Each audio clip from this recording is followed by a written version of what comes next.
Now I would like to invite to the stage the participants in this afternoon's New Energy panel. Experts and specialists will discuss the future of new energy and its potential for Japan's reconstruction. Please welcome our moderator, Mr. Michel DiCapua, Head of Research and Bloomberg New Energy Finance, and three panelists. Tatsuya Shinkawa, Chief Representative Office in Washington, D.C. of NEDO, Heslin, CEO, Beautiful Earth Group, and Yoshikazu, Senior Vice President and Group Head for Global Environment and Infrastructure Business Development Group of Mitsubishi Corporation America. Please go ahead.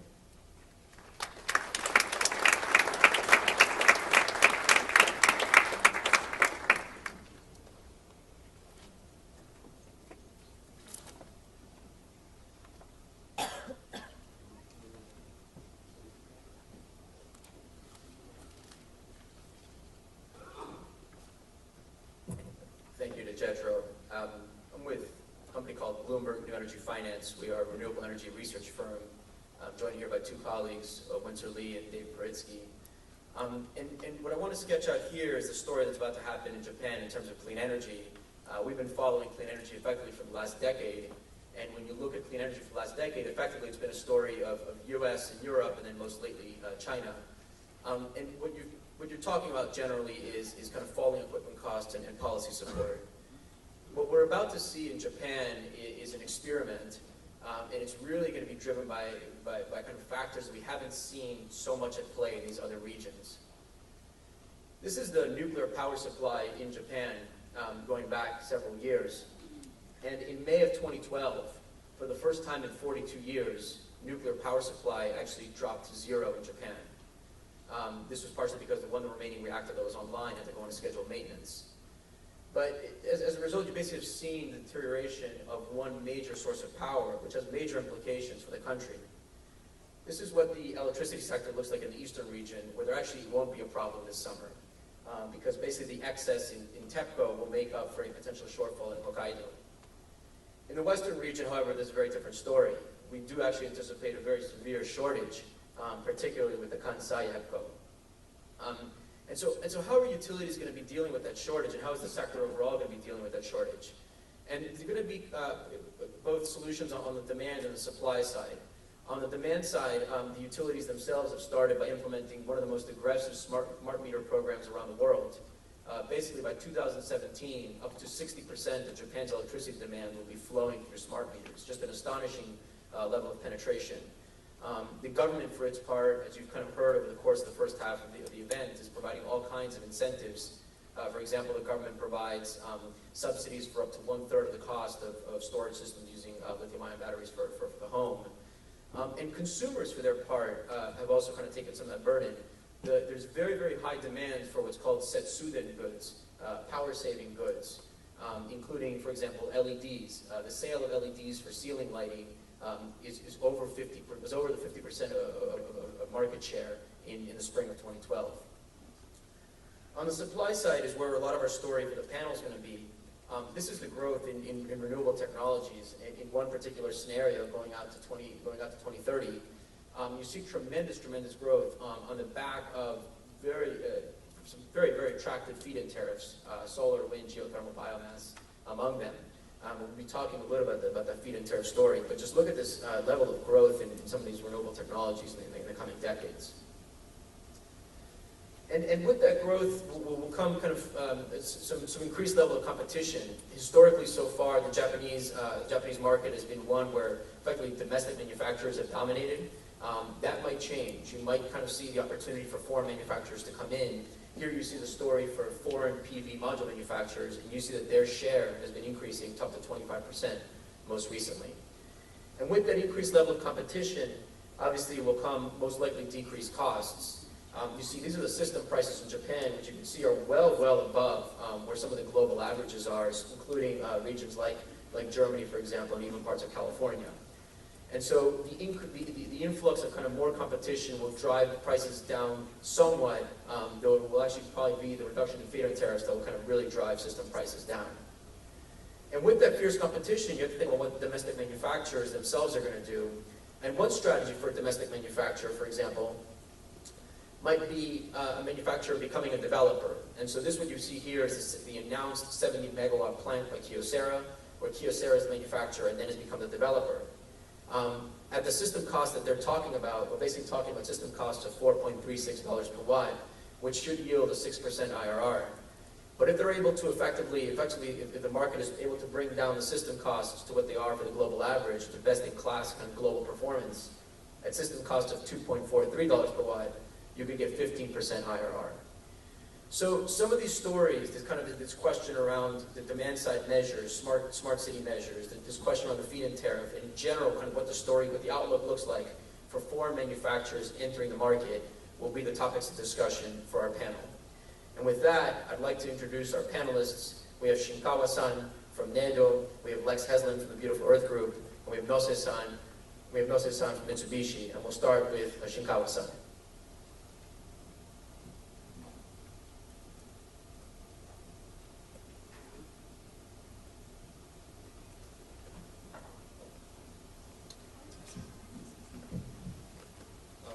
Good afternoon, and thank you for inviting me as a panelist. I'm Tatsuya Shinkawa, the Chief Representative of NEDO Washington DC office.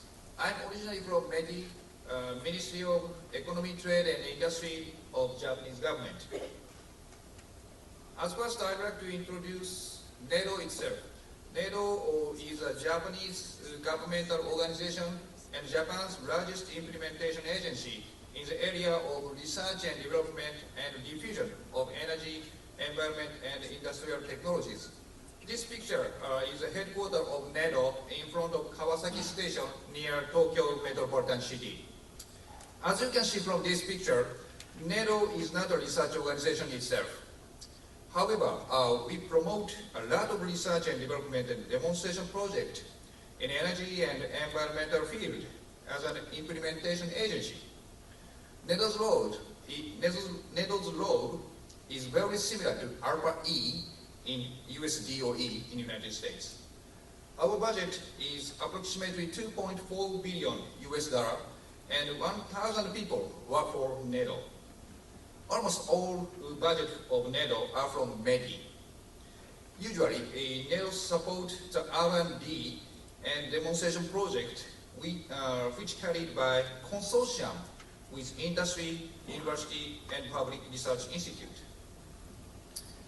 NEDO has a long history of research and development for renewables. This picture is the former grid connection test facility in Rocco Island in Kobe City.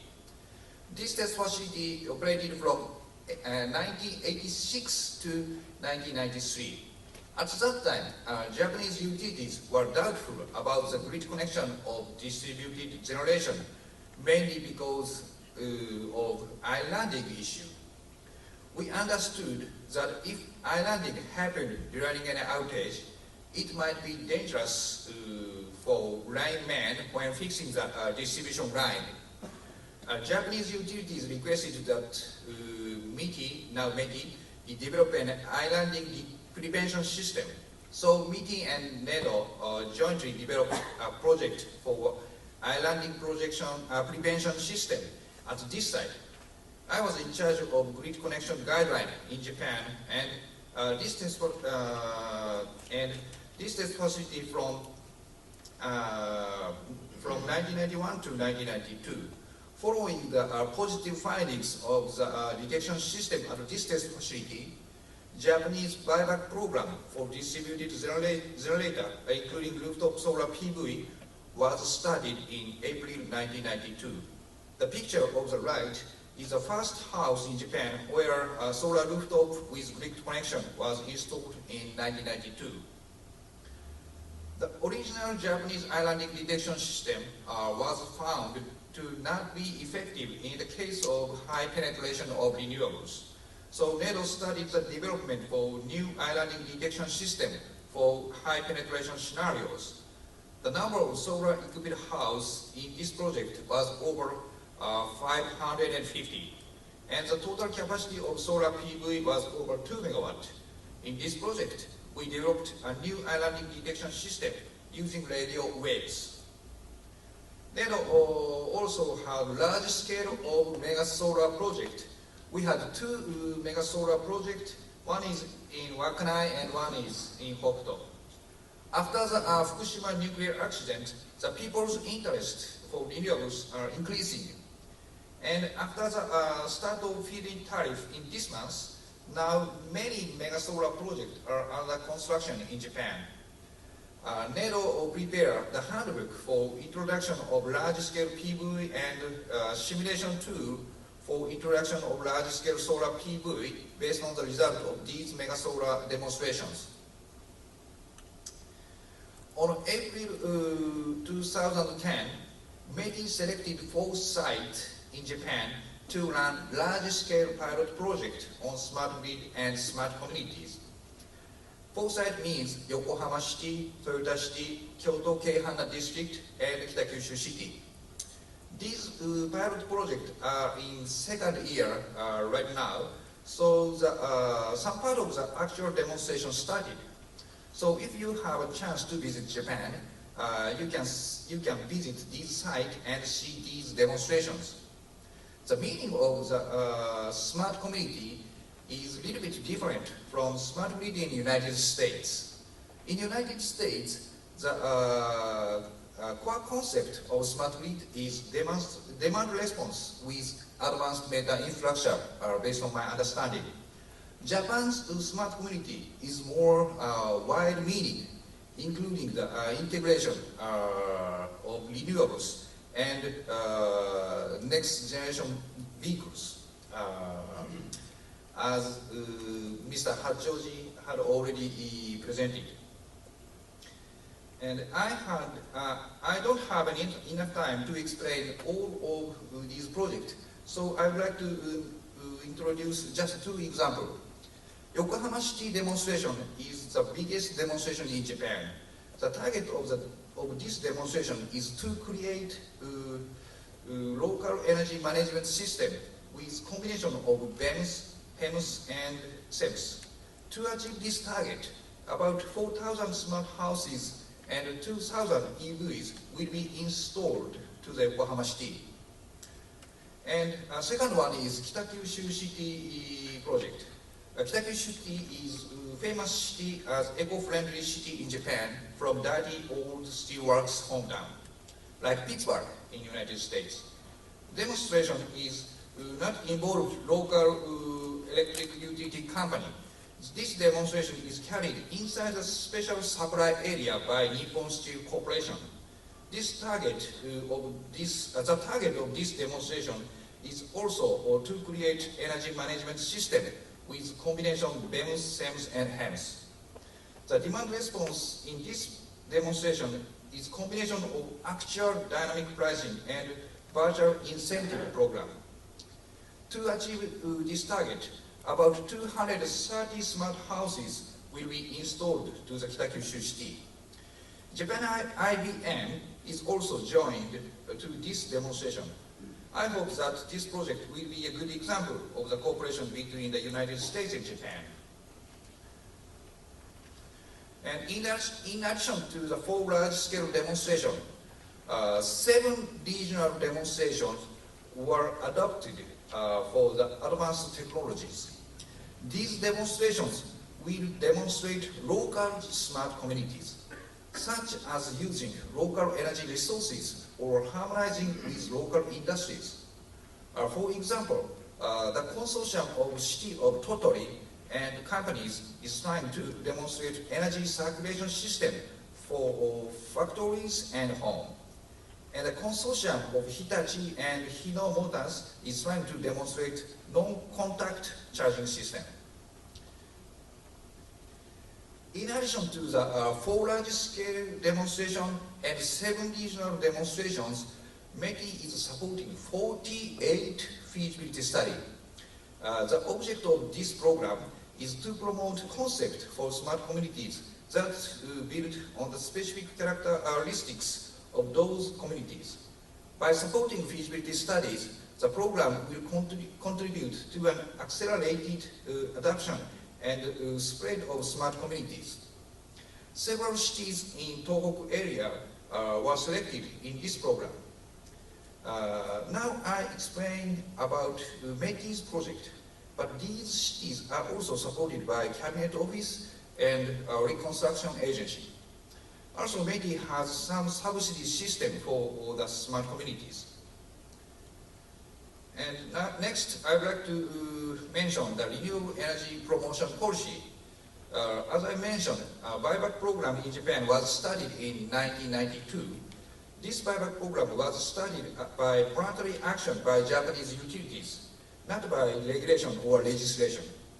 The buyback price was around 24 yen per kilowatt hour. This was set as the same price for residential customer in 1992. This buyback program is only for excess electricity.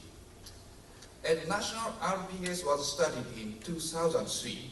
The subsidy for residential PV was studied in 1992 in Japan, but it was suspended at 2005, and it was restarted in 2009. The current subsidy for residential PV is 70,000 yen per kilowatt. And in 2009, buyback program was doubled. It means the buyback price was doubled to 48 yen per kilowatt hour in kilowatt hour. In 2011, this was 42 yen per kilowatt hour. And feed-in tariff was studied in this July, and national RPS was ended after the feed-in tariff introduction. I will explain this feed-in tariff later. And this is trend of the major countries' PV introduction. As you can see in this graph, based on the history of supporting policy for renewables, Japan is the third largest country in PV introduction. From 1997 to 2004, Japan was the #1 country. Now we introduce one of the world's most aggressive feed-in tariff. So I think the capacity of PV introduction will more rapidly increase in Japan. And as I mentioned in the history of Japan's renewable promotion policy, the feed-in tariff was studied from this July. As same as other countries which introduced feed-in tariff, Japanese feed-in tariff is a scheme to foster renewable energy with the help of all electricity customers.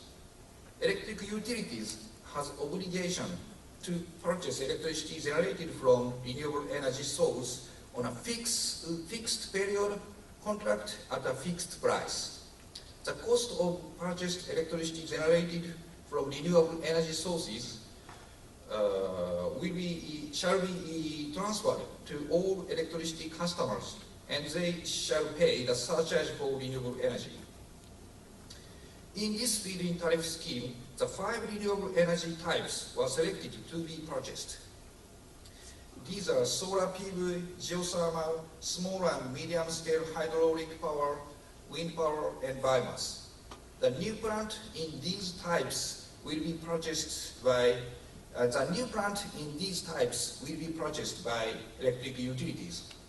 And the solar PV for residential will be purchased only in electricity basis. If the residential customers save the electricity usage, they can sell more electricity and can obtain more income from sales of electricity. This table shows the tariff of the electricity purchase by electric utility. I'm sorry, this is very busy slide, but you may have a handout. For example, the tariff of the solar PV is 42 yen per kilowatt hour. This means 52 cents per kilowatt hour in current exchange rate in the United States. And the tariff of the wind power over 20 kilowatt is 23.10 yen per kilowatt hour. This means about 29 cents per kilowatt hour.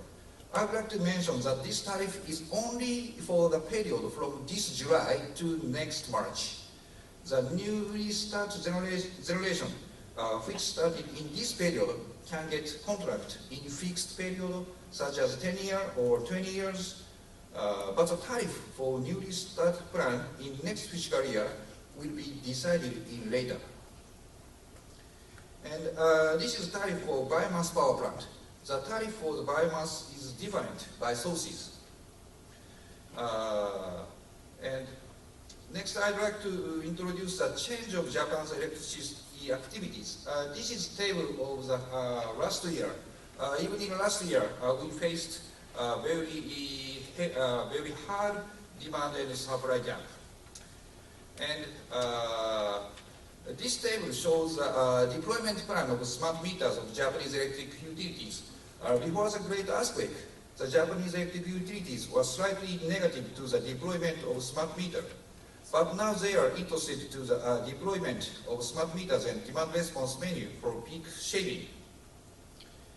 After the Great Earthquake, we are supported by many countries and international organizations, especially from the United States. The Japanese government and Japanese people deeply appreciate this assistance. Now we are moving forward in recovery and reconstruction. And the safety and sustainable smart community will be one of the main directions of recovery and reconstruction. I think that it might be a great opportunity for international cooperation. Thank you for attention.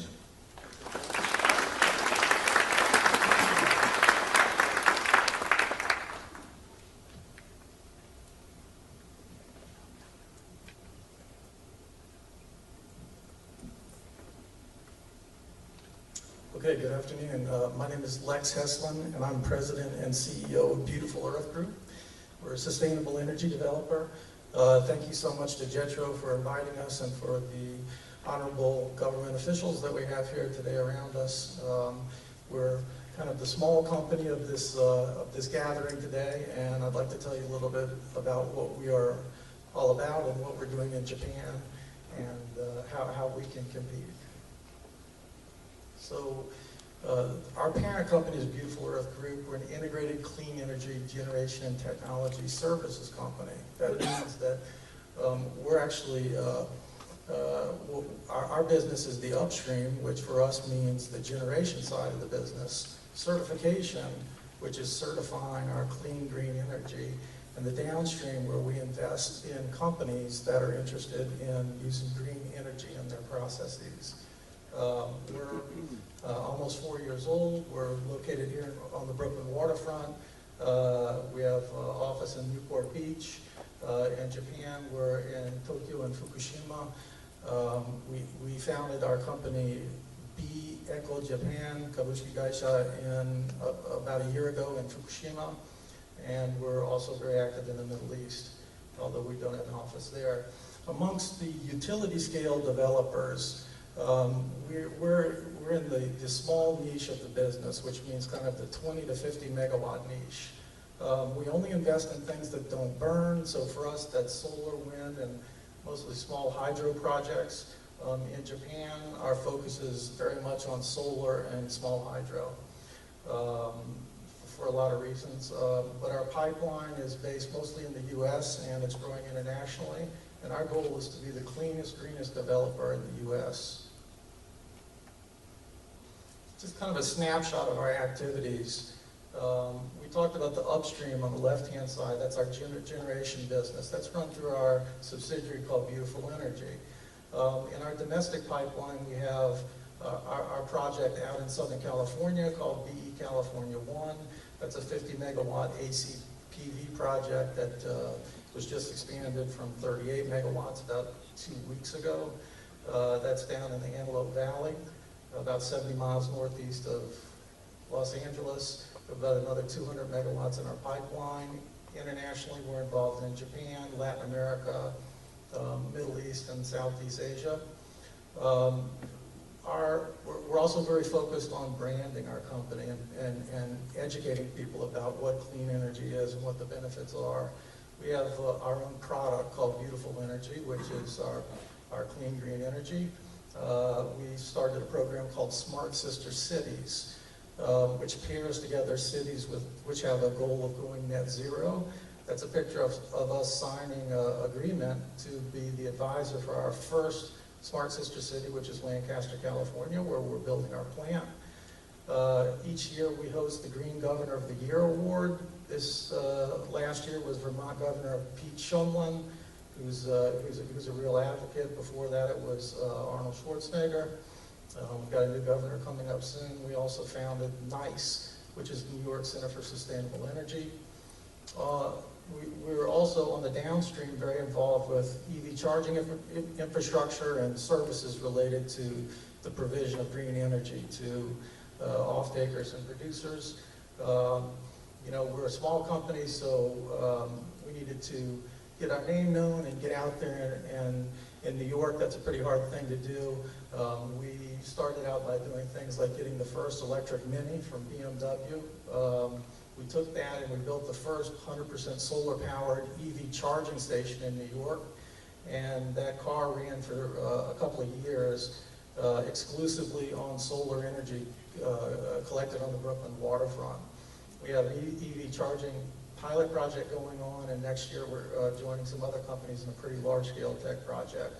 We're also very involved in the communities that we're doing business in, whether it's cleaning up the Brooklyn Bridge Park or doing a desert cleanup in the far corner of the United Arab Emirates, or green job training, working with international environmentalists, or actually heading out to Fukushima after the 3/11 disaster, where we worked to build some basically temporary housing for pets. After the disaster, after the evacuation, a lot of people got actually kind of pushed out of their homes, and the pets got left behind. So we're part of the pet reclamation project. I'm going to skip through a lot of this stuff. I hear from JETRO that this will be available to you on the internet. So if you give me one more minute to wrap, I'll just say, you know, renewable energy generation capacity is going way up because costs are decreasing and efficiencies are increasing. Currently, Japan is number 16 in the Global Renewables Index, so it has a long way to go. But the resource in Japan is okay. Solar is pretty good. Wind is not so good. Hydro and geothermal are pretty good. There's a growing water problem in Japan that needs to be addressed. This is a great industry. Japan already has some fantastic companies in this business. It's a huge economy, and they have a well-developed technology infrastructure. They started the EV business. They're already being challenged internationally. We have a few suggestions for more collaborations and government support in certain areas to make Japan more competitive. This chart really just follows up what you've heard already from Hitachi and NEDO, which is about building smart net zero communities.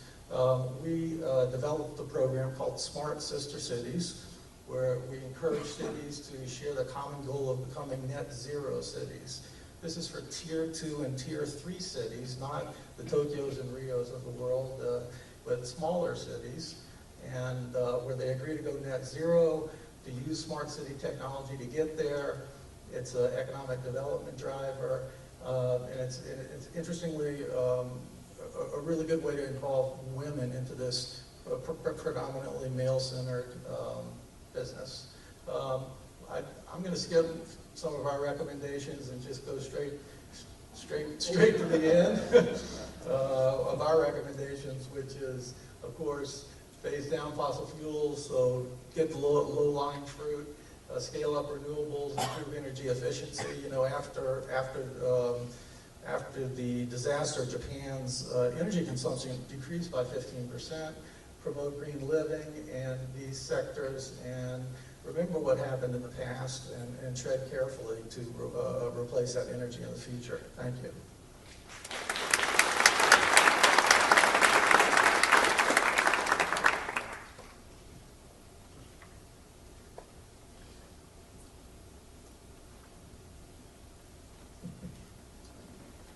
Good afternoon. My name is Yoshikazu, and I'm head of Renewable and Infrastructure Business at Mitsubishi Corporation America. And thank you very much for having me here as a part of a distinctive panel. Today I'm introducing Mitsubishi Corporation's this is an interesting slide that I have to explain what's not myself. So Mitsubishi is a group of 40 companies, and then all the 40 companies are independent. So the common question that I have to face whenever I start at my meeting is always, what part of Mitsubishi are you in? But basically, up until World War II ends, Mitsubishi was under the single umbrella. But since then, US government forced Mitsubishi to dissolve into smaller entity. So thanks to US government, Mitsubishi is independent company, and then sometimes we do collaborate with each other, but sometimes we compete with each other too.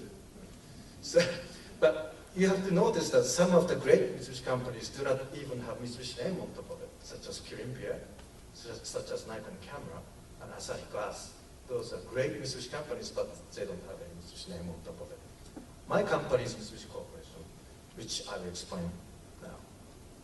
Mitsubishi Corporation started out as a trading company, and we grew as Japan grew after 1870.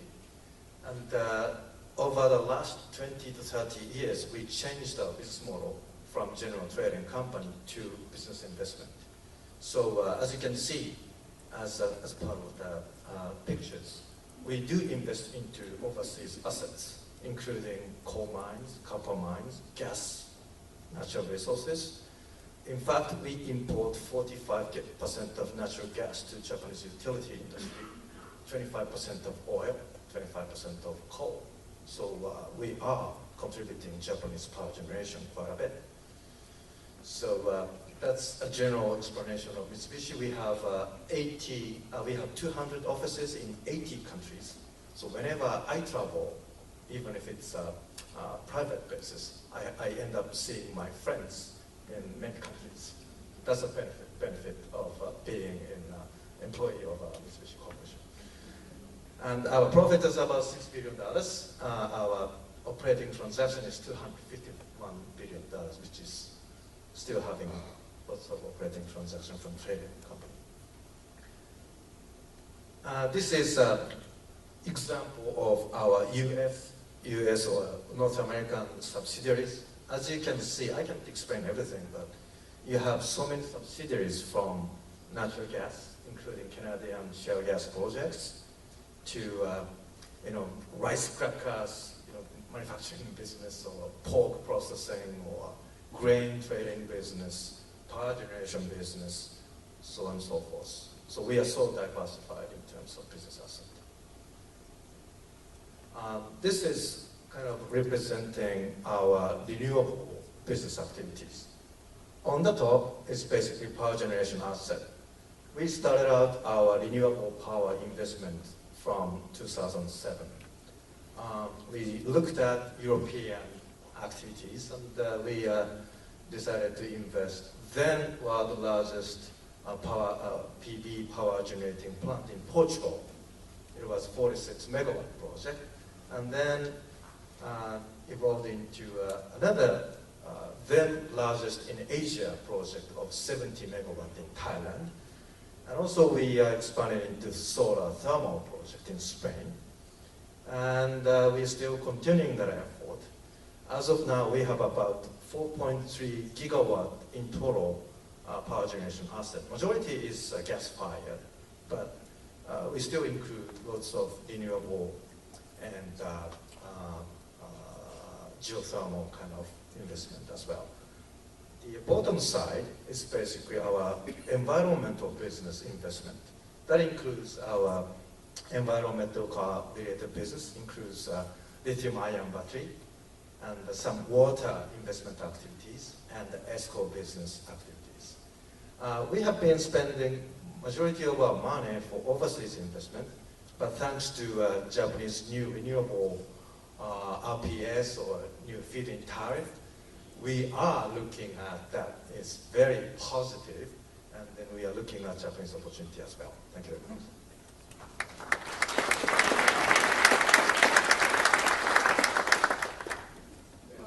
Just glide straight from the applause into your last comment. You are excited about the opportunity, Nose-san. You have 4.3 gigawatts of power generation assets globally. You're excited about the Japanese opportunity. What's your assessment of the feed-in tariff? Well, how would you assess what it looks like right now? The short answer is very good. And then we would have to identify great projects. We have, as I said, we have been seeing lots of overseas projects, but feed-in tariff system has been pretty crucial aspect of it. We've seen German projects, and we've seen Spanish projects, and Portugal projects, and Italian projects, and so on and so forth. The tragedy of a feed-in tariff system is that the stability of the government. What happened in Spain is that they introduced wonderful feed-in tariff project, but all of a sudden they discontinued in 2 years. So I don't want to see that kind of thing to happen in Japanese feed-in tariff system. So even if it could be gradually decreased, I want to see sustainable or long-term feed-in tariff system in place so that project developer like us can comfortably develop the long-term project because it requires time. Because permit, land ownership, negotiation with EPC, all of those things takes time. So it has to be a sustainable system. And I just want to kind of clarify for maybe kind of people in the audience who are not so familiar with kind of how these feed-in tariff programs have worked. What Nose-san is alluding to is the fact that the feed-in tariff has been an incentive that's been offered elsewhere, primarily in Europe, and invariably there's been a history of kind of very attractive feed-in tariffs and a huge rush to build, and potentially kind of too much build so fast the prices stay very high and the regulators can't keep up. And so Nose-san, my question is, are Japanese regulators going to be nimble enough to adjust to kind of the need to change tariffs when the time comes? Well, they are capable enough, so I hope that they can do so. You're not going to offend anybody. Lex, I want to ask you kind of about the prospects for the kind of feed-in tariff-driven growth for renewables. Is that going to fill the gap that's going to be left behind because of the nuclear absence? It's a pretty big gap to fill. It's about 25% of Japan's energy generation.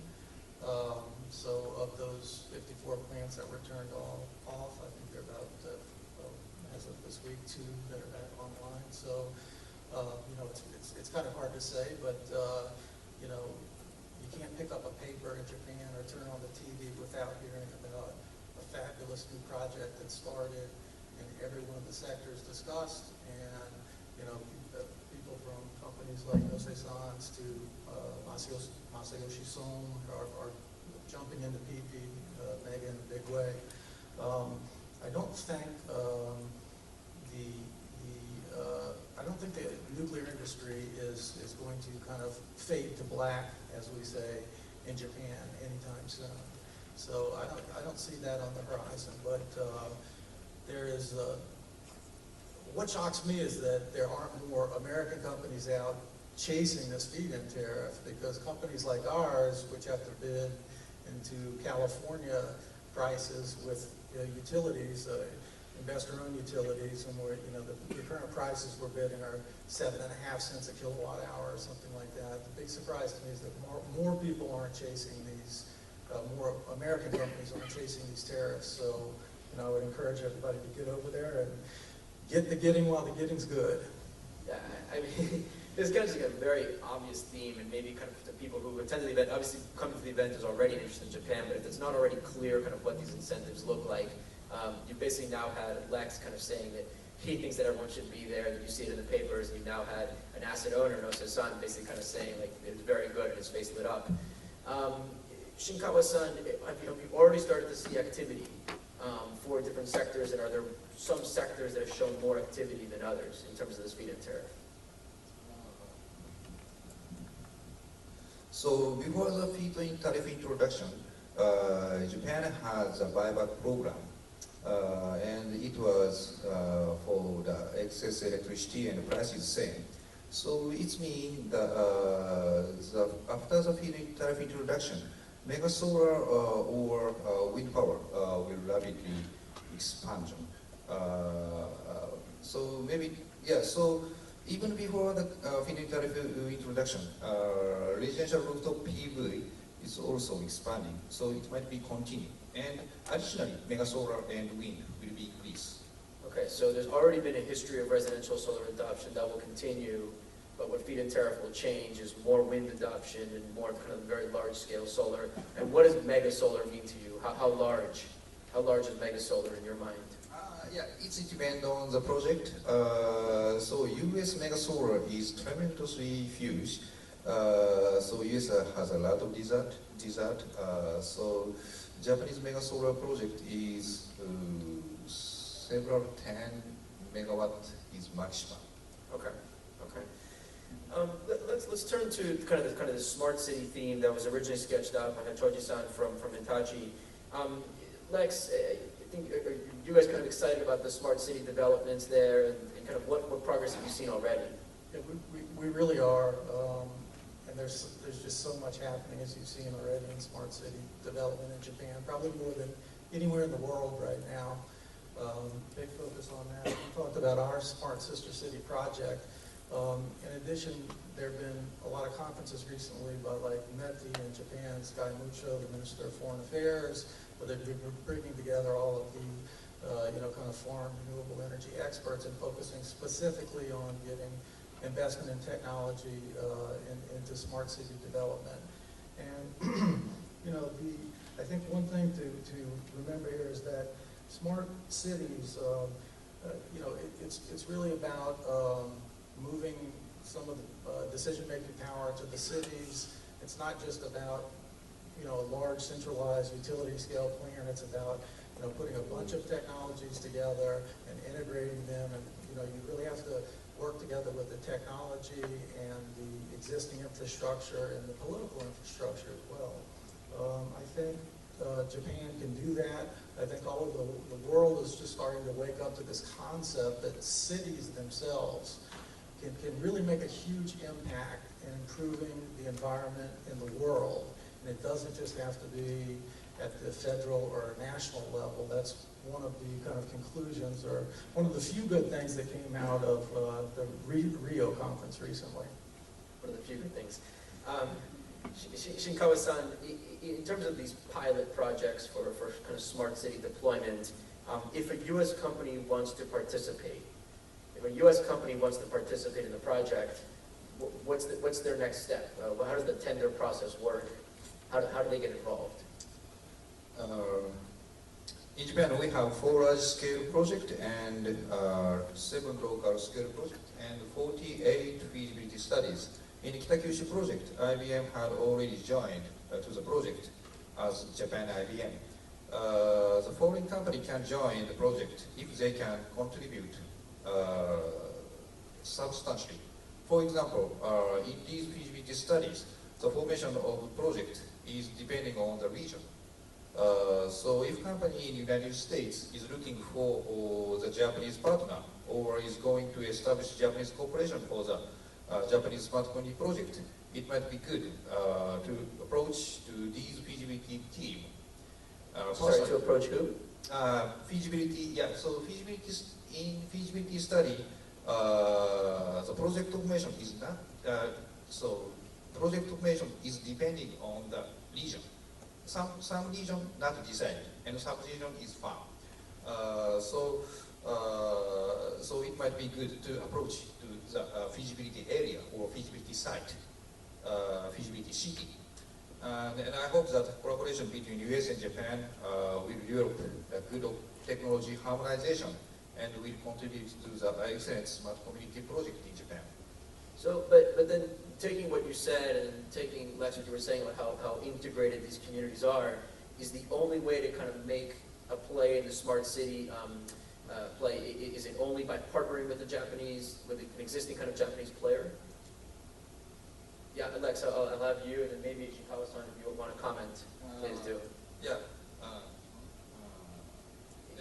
Actually, NEDO is not a funding agency for this project. METI itself is a funding agency, so I'm not so quite familiar with the detail of the condition. But based on my understanding, the requirement of many these projects and feasibility studies, the main management company of consortium is Japanese company.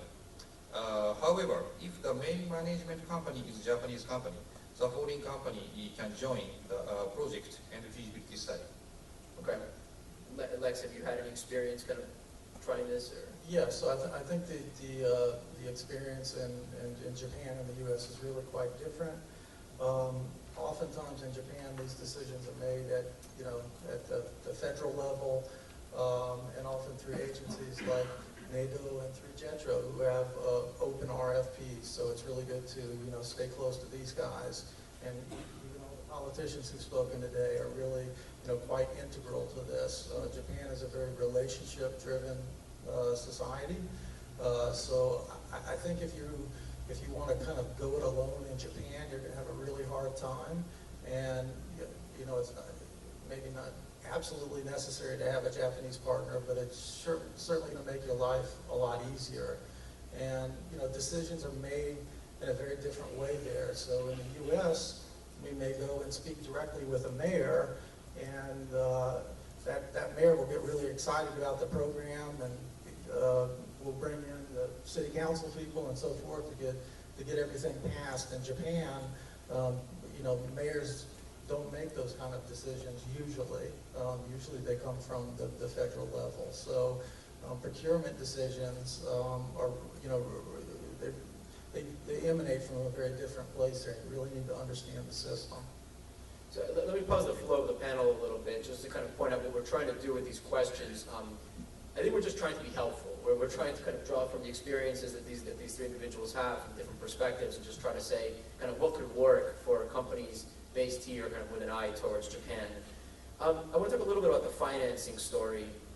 It's been interesting, at least in the U.S., to kind of see, it's historically been the European banks who have been so active in providing debt to U.S. projects, and kind of gradually the European banks have been stepping back for reasons related to Basel III regulations and reasons related to kind of their own financial crisis. And interestingly, some of that gap has been filled actually by Japanese companies entering this continent. I'd like to ask you, Nose-san, what is the kind of state of clean energy financing in Japan, and kind of to what extent are the Japanese banks willing to lend?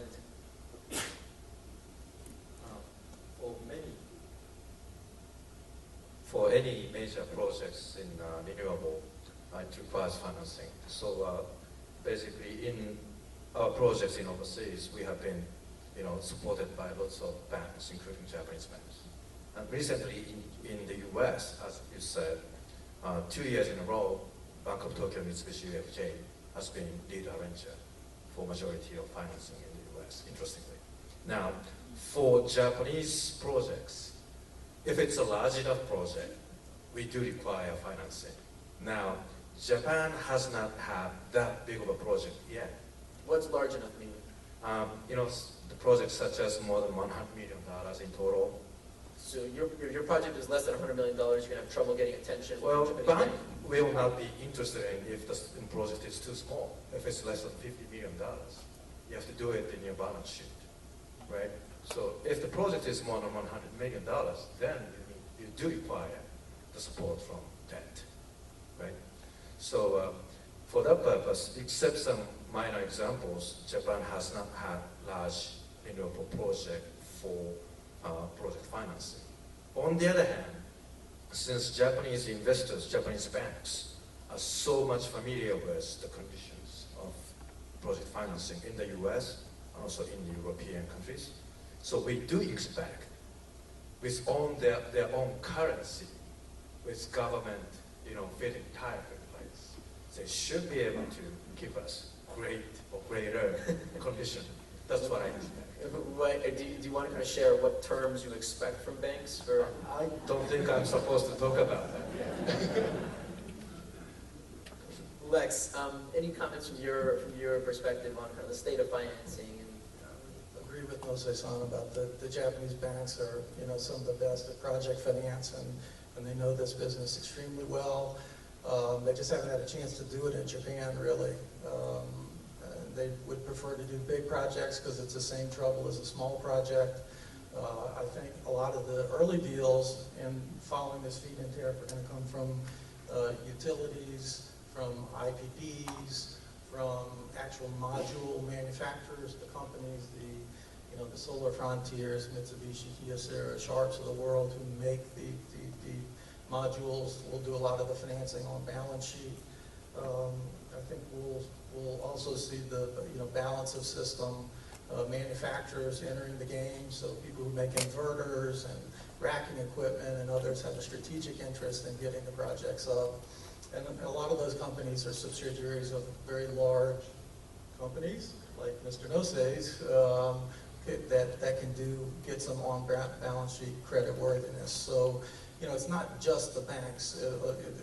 We're looking at a number of ways to finance these projects. Got it. And suppose you don't have a massive balance sheet. Are there kind of equity players in Japan who could be interested in funding some of the development? Or suppose you have a project that's kind of come along different stages, maybe it's achieved commissioning. Are there kind of takeout players in that market who could be interested in buying your assets? Yeah, in Japan there are already takeout players, but it's kind of like in the U.S. The venture capital and private equity guys all want the projects to be completely buttoned up. So they want post-construction projects that are entering operation and they're basically de-risked. So you're not getting any real value from them. I would say that because the projects in Japan will be a lot smaller. In our case, it's the 1, 2, 3 megawatts. There'll be huge aggregations of rooftop projects that maybe once those projects are up and going, they would be appropriate for Japanese institutional investors to take out. Generally speaking, this business is not such a good business for venture capital and private equity because it's a popular business, but it's not a sexy business when it comes to returns. Our returns are they're very small returns, they're very stable, and they're over a very long period of time. They're very bond-like returns. So those kind of investors typically want more than we're able to give them. Great. We're going to use the balance of the time. We have about kind of 15 minutes left or so. Use most of the time to kind of talk about partnerships. Let's just take our bearings. Is this helpful? Is kind of the comments panel, the comments on the panel is helpful so far to the audience? Great. Let's talk about partnerships and ask for input basically from all three of you. And I'm going to start with Lex, if that's okay. Lex, manufacturers entering Japan, actually any player entering Japan, what barriers are very common to encounter for a U.S. player trying to enter Japan? This has been a raging subject in JETRO's specialty for many years. There are a lot of barriers, language, culture, expense, length of negotiations. I'd also add from the American side, I think it's just kind of fear of getting into the Japanese market, inability to take risk. It's really inability to take risk from the American player, or from the American player to go to Japan. But if you and also for these companies to kind of envision a future for themselves in Japan, which you really need to do. But if you look at companies like Goldman Sachs and Coca-Cola and Apple and IBM and many smaller companies you've never heard of, they've had tremendous success in Japan. And so it's really about looking at an opportunity and taking that opportunity and committing resources to it. And I can't tell you how important it is to get a Japanese partner to do it with. Great. Shinkawa-san, also kind of looking at this kind of partnership story, in your experiences, are there things that Japan lacks? Are there resources, skills, capabilities that Japan could benefit from having a complementary player? Before spread earthquake, we thought that Japan has enough capacity, and Japan's big demand is stable, and we have already achieved high reliability electricity supply. But after the earthquake, it was completely changed. So we are now facing the capacity shortage, and utility interested in the demand response and smart meters. But Japanese smart community concept is a little bit different with US smart grid concept. So NEDO's project is mainly focusing on the integration of renewables. So maybe the technology for demand response or advanced meter infrastructure might be the important technology for Japan in near future. But same as the United States, utility is usually conservative. So we need a data and relationship is very important. Okay, so to summarize what Shinkawa-san said, the kind of question was pretty explicit. What are the areas that Japan lacks? And you pinpointed potentially AMI technology and technology for demand response. But you said it's not just a matter of kind of just making the sale of technology. You need to have the relationship with the utility, who's kind of this major buyer. How many utilities? Basically, kind of roughly a dozen major utilities in Japan. Is that correct? About 12 major utilities. Yeah, is that correct? Nose-san, yeah, please. And then return to Nose-san. I'd like to add one thing about that. That I see as a real market opportunity that's really not being discussed so much as just the deregulation of the whole power industry in Japan. I think it's being discussed at like the ministerial level, but the minute that Japan separates generation from transmission and distribution, then it's a complete game changer.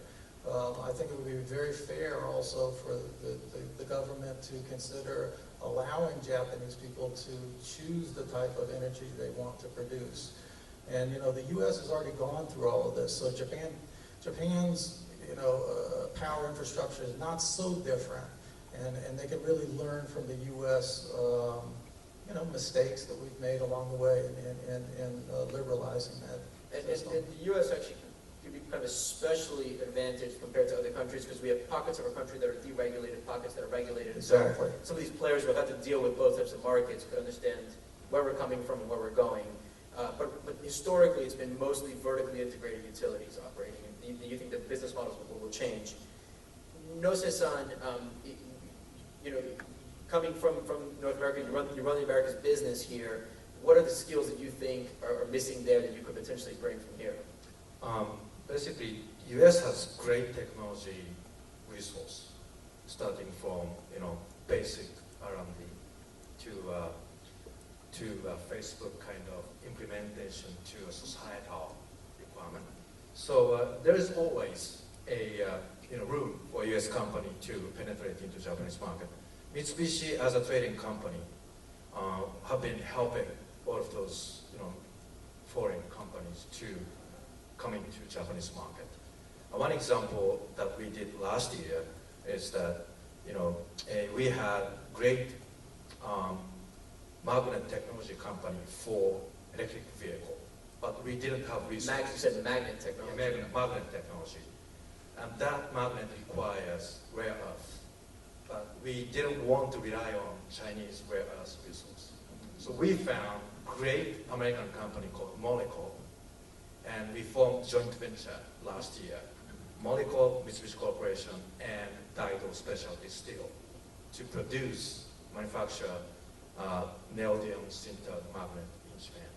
And we start out from Japanese facility, but we will expand into overseas. This is one example that we did. And also we are contacted by lots of demand response companies to expand their business into Japanese market because we have lots of relationship with utility companies because we sell energy or resources to them. And so we sell equipment to them. We do joint venture with them. So we have from the top to the bottom level of relationship with utility companies. So as such, Mitsubishi and any other trading houses are pretty open to collaborating with any foreign companies, including U.S. This is interesting. I'm reading here from a report that we produced to characterize the Japanese outlook, and I'm reading that there's residential condominiums in Japan that are served by players such as NEDO and Oryx, which are experimenting with demand response. But it seems like so far the demand response has kind of taken off potentially here more than it has there. We've been focusing on Japan, and for good reason, in terms of the opportunities, in terms of how much growth is going to happen there. But Japan has also been active in kind of clean energy beyond Japan, potentially in some parts some parts of Asia outside of Japan. You kind of sketched out, Nose-san, you sketched out kind of like the electric vehicle story. Are there other areas from any of the three panelists, other areas that you think Japanese companies and U.S. companies could work together in terms of kind of the entire Asian opportunity? Are there other themes potentially? something on the question. Yeah, Nosa-san, please, and we'll turn it to Lex. Yeah, I think we have a great chance utilizing Japanese battery technology and also Japanese energy saving technology, such as Hachoji-san was explaining from Hitachi, to be utilized for US grid demand response as a part of it, or collaboratively US and Japanese companies go into Asia or other region in the world. I think a combination of those two, because Japanese company has technology, but they don't have experience in deregulated markets such as in the US. US market as deregulated market, they have so many advanced business models in place. So technology doesn't by itself make money. Technology with the business model, right business model with right partner, can only make money. So I think we have a chance.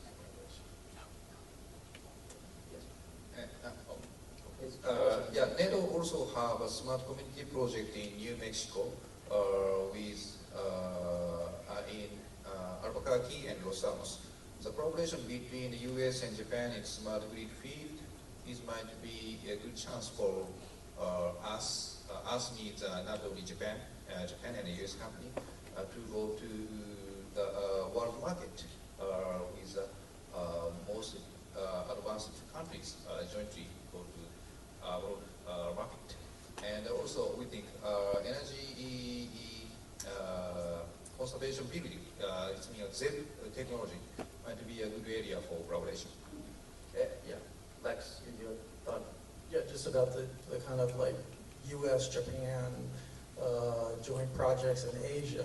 I think that's, I mean, we're looking at that already. A lot of possibilities there. Definitely you need to go, in this case you need a Japanese trading company. These guys know everything about every city, every village, every product, every market out there, and really Japan has a much deeper penetration in Asia than the U.S. Secondly, there's some really great financing opportunities that would give us some comparative advantages by working together. So if we source the project with Japanese and U.S. componentry, then we can rely on the export credit agencies like OPIC and USXM and even the World Bank, ITC.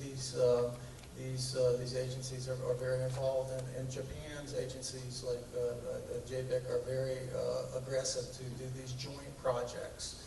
So we can compete. If we join together, we can compete with other countries. I know that if I do a 50 megawatt project in Thailand or Malaysia, and I put those two countries' products together, that we can have a very competitive financing. You're leaning on the export credit agencies from both governments. Leaning on the export credit agencies from both governments. Great. Let me put any of you on the spot just to kind of ask you a question. Earlier I showed a graph that showed that in terms of PV modules in Japan, there's 25% market share from foreign manufacturers. That was as of 2012. 2020, does anyone want to take a guess where we'll be in terms of kind of foreign manufacturers and their market share in Japan? 50%, higher percent, lower 50%? I'm curious. I say lower. Now you know how we do our research. Yeah. So NEDO's position, we hope in 2020 still Japanese manufacturers produce PV module. Thank you, Shinkawa-san. Yeah, exactly. Let's actually kind of draw this this section of the panel to a close, and now we're going to open it to some Q&A. Before that, I want to invite back Hachoji-san from Hitachi to join the panel for Q&A. And we'll welcome him back on the panel, so there'll be 4 panelists. And as before, if you have a question, just please raise your hand. I'll call on you, and then the microphone will kind of come around to you. Yeah. So, and there's at least one very active request here. And I ask you to just introduce yourself and be explicit about who the question is for. I'm an export trading company, JETRO New York.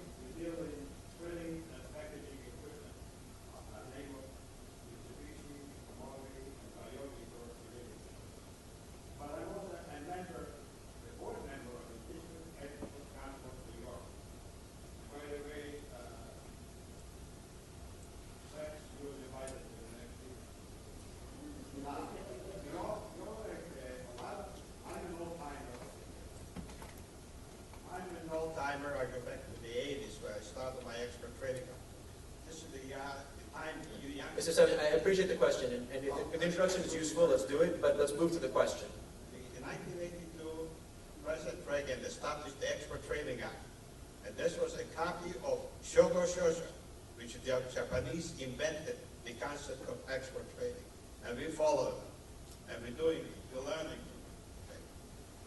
My question now is, you answer exactly the opportunities for smaller companies, but I also any other opportunities for medium-sized and small companies to participate, because during the meetings they mentioned Japan is the key element to get into Asia. Okay. Now, for example, in Mexico, the free trade zone of Mexico, they expanded it to be able to, smaller companies come in, be able to send to Latin America. Is there the concept of free trade zone in Japan developed to the point where there's opportunities for smaller companies bringing their products, finishing in Japan, and shipping to other countries? This is a concept which is now very important for small and medium-sized companies. Is the question how will kind of free trading be enabled with Japan, or how can small medium businesses participate? How can they enter in this potential for exporting to other Asiatic countries? And the product can be finished in Japan, can be packaged from Japan. There's a great opportunity. The Mexican government is putting a lot of effort into it now, and it's going to be a very strong, important thing for small, medium-sized American manufacturing companies. Do any of the panelists want to comment, or?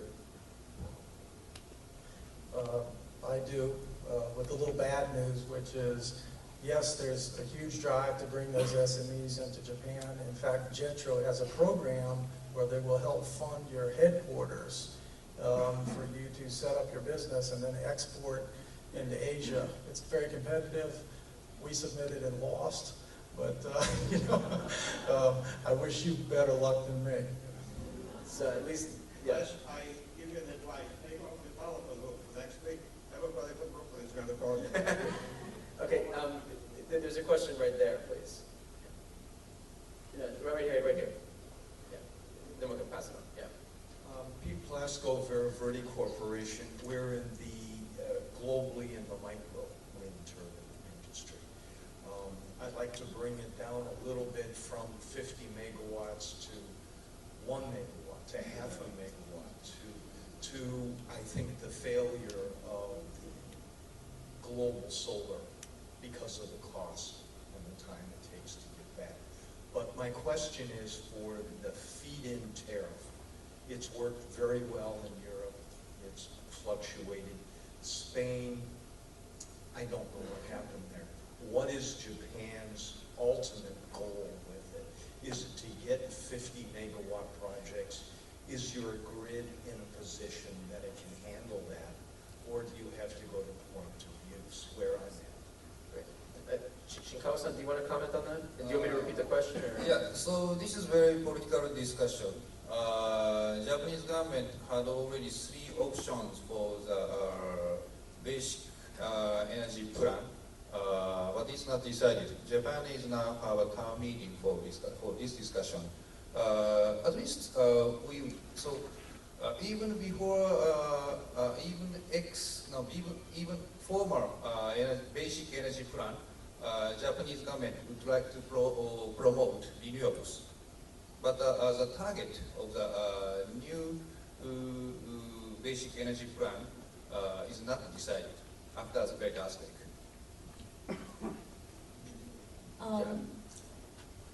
Hello, my name is Nish. I'm Renat, and I'm a business journalist with International Business Times. My question is for Mr. Shinkawa, and so the question I have is, with the rise in the value of the yen, what sorts of effects would there be on the energy import bills in Japan? Yes. I'll repeat it for you. It basically with the rise in the value of the yen, the rising value of the currency, what impact will it have on?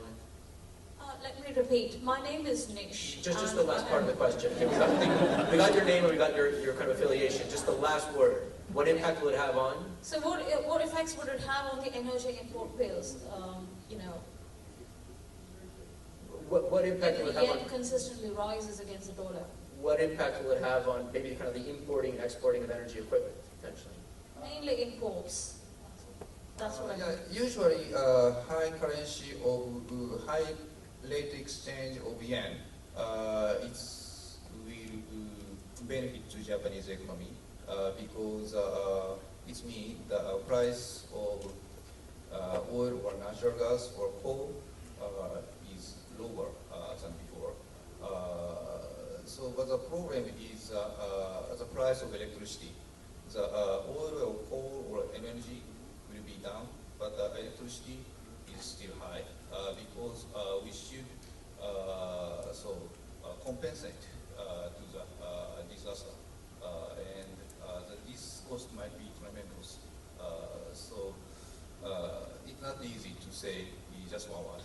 I mean, one obvious implication is just, well, it's obviously it's difficult for an export business, but one kind of silver lining of this kind of very strong yen has been very strong acquisitive activity by the Japanese companies in the renewable space. I mean, there was purchase of a Swiss thin film manufacturers and kind of purchases on the smart grid side, but definitely kind of difficult from an export perspective, I assume.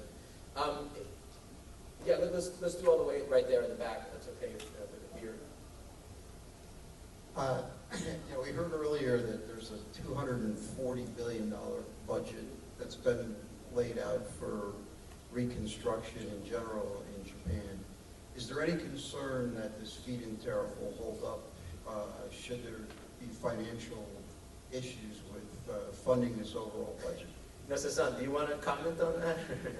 I mean, not to put you on the spot, but I mean, the question was the kind of all the budget that's been allocated for this entire reconstruction.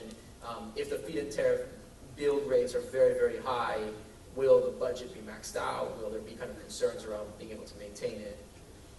I'm not a government official, so I'm not in a position to talk about it. But as a businessman, I've seen that the policy should be there, such as Germany. They have clear policy to introduce renewable because they cannot rely on coal power generation, nuclear power generation, because of other reasons than the earthquake. So once you have a policy, you have a goal, and then you can determine your budget allocation properly. But in the case of Japan, it's a little bit different because it's after the earthquake. They have to have a certain recovery process required. And then renewable policy should be a little bit longer term than it is. So I do hope that feed-in tariff system is in place, even if it's reduced a little bit. But it's something that government has to seriously look into. Let's do. How much time do we have for questions? Are we kind of close to? Let's do a couple more minutes of questions, if that's okay. And the way we should do this is let's kind of circulate. Just say your question very quickly. We'll take 3 questions at a time, and then we'll see if the panelists want to respond to any of those 3 questions. Does that make sense? And we'll start. There's a gentleman here, and yeah, gentleman here, and then a woman standing in the back. That's the way to get my attention. Yeah. Hi, Jared Haynes with Mercury Solar Systems right here in New York. My question is basically for both Mitsubishi and Hitachi. Now that there's a fantastic feed-in tariff in Japan, in the solar, specifically in the solar business, are you going to take all of your focus and push it to internal investments in Japan, or are you going to continue to invest in solar projects outside, and specifically in the U.S.? Great. Okay, so hold on to that question. Are you going to just focus on Japan, or also? Great. Thank you. The woman in the back, and then. Vinny Khan from Contact Inc. I have a couple questions for all the Try to limit it to one. Okay, no, it's just very fast. Okay. Your projects are very interesting. Do you happen to have the data that actually quantify the impacts that will have with climate change? Because a lot of time policy, big policy has all these numbers, but how you can translate it into the local stakeholders? And as a matter of fact, it's a practical question. You probably have plannings for all these new jobs in the green energy. I mean, we need that in this economic environment. Great. So the question to keep track of there is kind of, is there a real climate impact? Is there potentially also a jobs impact? Are the stakeholders involved? I promised a question over here. Is there someone in the back? Yeah, we'll take that question all the way in the back, and then we'll wrap it up if that's. And the panelists are all hopefully will stick around after. I don't want to close on your schedules, but yeah. Hi, Grace Conti, Chima Green. Can one of you comment on, I guess, biomass-based renewables such as biodiesel or second generation? As we mentioned that today. If there's any plans for production in Japan? So biomass and biofuels, and potentially, especially next-gen biofuels. And then the one question in the back over there. Hi, Nick Davis from Agrion. You mentioned in your presentation before, Michel,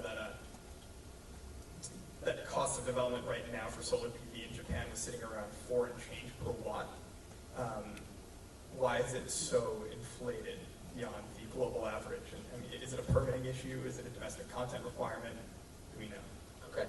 I'm not going to answer that, Nick, but I'm happy to speak about it afterwards, just because it's their opportunity, it's their forum. But just to kind of I appreciate the question, Nick. Just to kind of recap, the questions have basically been, when you kind of refocus outside of Japan, the question of kind of stakeholders and actual climate and jobs, and then around biofuels and biomass. Anyone want to comment? George, no. I will answer to focus question.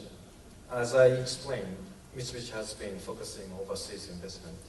That feed-in tariff suddenly is drawing our attention. So we actually decided to form a team to start looking into more opportunities in Japan. So that should be the answer. The purpose of the Japanese one of the purpose of the Japanese feed-in tariff is to introduce a large investor to Japanese renewable market. We need a strong player in renewable area. So Japanese diet or Japanese government choose the feed-in tariff, fixed price and fixed value. So we welcome to strong player to renewable market. And so biomass issue. So yeah, I don't have explain about this issue, but so we interested in the biomass, but this is just a research and development level. So deployment of diesel, biodiesel is very low in Japan. Great. Yeah, thanks. Thank you. So I'll address your question, which was about the measurability of the impact of these projects.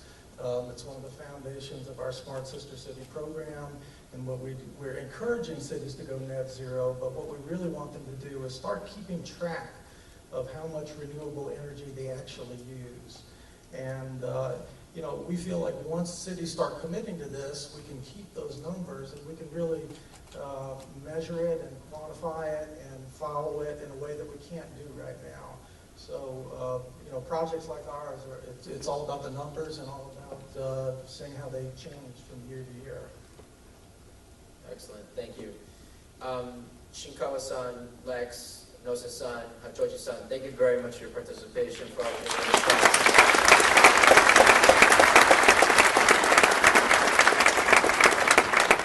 and to JETRO, thank you very much for organizing for the invitation.